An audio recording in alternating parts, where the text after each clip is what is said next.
Salah satu sasaran keselamatan pasien diantaranya adalah mengurangi resiko cedera pasien akibat jatuh. Nah, terus siapa sih pasien yang dikategorikan masuk dalam pasien yang resiko jatuh? Pasien yang termasuk dalam kategori pasien resiko jatuh yaitu pasien geriatri, pasien rehabilitasi medis, pasien anak, pasien yang mempunyai gangguan penglihatan, pasien dengan gangguan keseimbangan, pasien yang mempunyai gangguan berjalan. Semua pasien dalam perawatan yang lama atau tirai baring lama yang datang dengan ambulan untuk pemeriksaan rawat jalan adalah pasien yang termasuk perlu diidentifikasi sebagai pasien yang beresiko jatuh. Kali ini yang kita bahas adalah pasien anak yang masuk dalam kategori pasien resiko jatuh.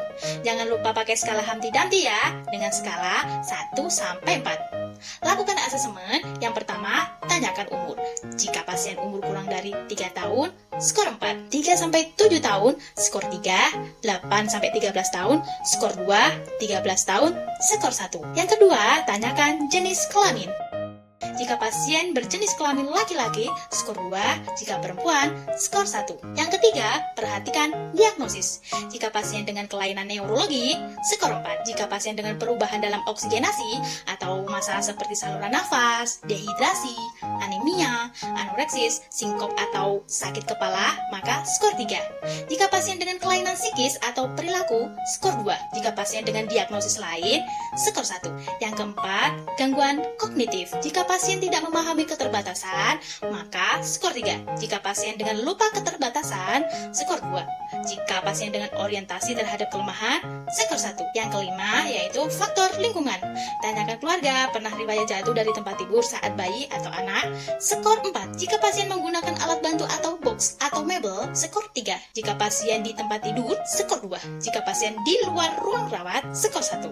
Yang keenam, lihat respon terhadap operasi atau obat penenang atau efek samping anestesi. Jika respon pasien dalam 24 jam, maka skor 3. Jika kurang dari 48 jam, skor 2. Jika lebih dari 48 jam, skor 1. Yang ketujuh yaitu penanganan obat.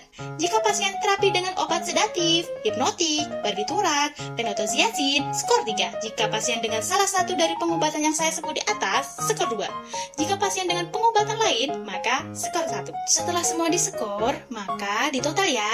Jika dalam pengukuran ini pasien masuk dalam kategori tidak beresiko atau resiko jatuh rendah, maka lakukan asesmen ulang 3 hari sekali. Dan bila pasien masuk dalam kategori sedang dan tinggi, maka lakukan asesmen ulang setiap hari ya untuk mengurangi resiko cedera pasien anak akibat jatuh.